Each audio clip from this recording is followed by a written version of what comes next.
اور جب کسی کے بڑائی دل میں آ جائے، کسی کی شان دل میں آ جائے، کسی کی محبت دل میں آ جائے، تو پھر اگلا قدم کیا ہوتا ہے؟ وہ ہوتا ہے کہ اس کی بات مانی جاتی ہے، اس کے حکم کی پابندی کی جاتی ہے، اس کا حکم مانا جاتا ہے۔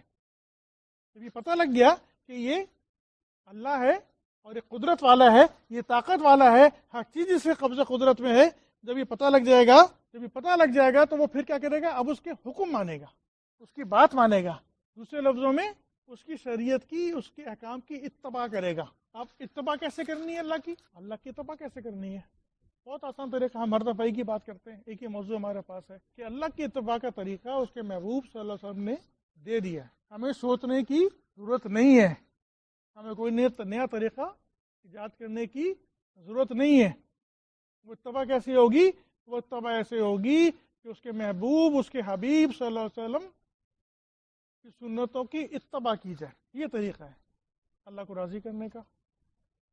اب سب سے بڑا مسئلہ یہ آتا ہے ہمارے پاس کہ اتنا کچھ جاننے کے باوجود، روز اتنا کچھ سننے کے باوجود، ہم نہ اللہ کی بڑائی ہمارے دل میں آتی ہے، نہ اس کے محبوب صلی اللہ علیہ وسلم کی عظمت ہمارے دل میں آتی ہے، نہ اس کے سنتوں کی قدر ہمارے دل میں آتی ہے۔ کیا وجہ ہے؟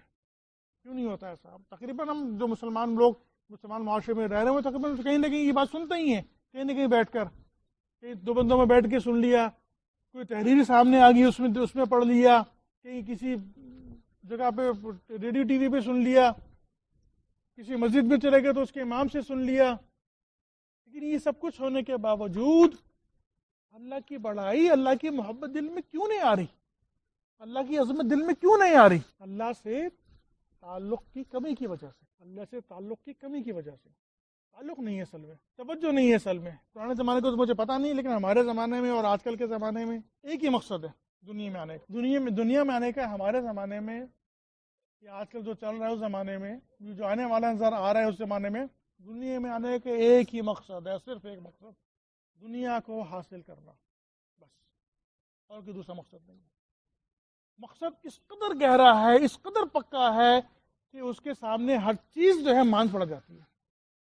اس مقصد کے آگے ہر چیز مان پڑ جاتی ہے، حتیٰ کہ اللہ کی بڑائی بھی مان پڑ جاتی ہے۔ نعوذ باللہ، اس دنیا کو اتنا زبردست مقصد بنا لیا ہم نے کہ آخرت کی ہمیں ہجے بھی نہیں آتی۔ اب تو آخرت کی ہجے کیا ہے؟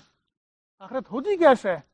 آخرت چیز کیا ہے؟ یہ آخرت وہ چیز ہے کہ جن کو اللہ نے آخرت کی سمجھ دے دی ہے، وہ اس دنیا کو آخرت کے اوپر ایسے قربان کرتے ہیں کہ جیسے کوئی اپنا کچرا اٹھا کے پھینک رہا ہے، اس دنیا کو ایسے قربان کرتے ہیں آخرت۔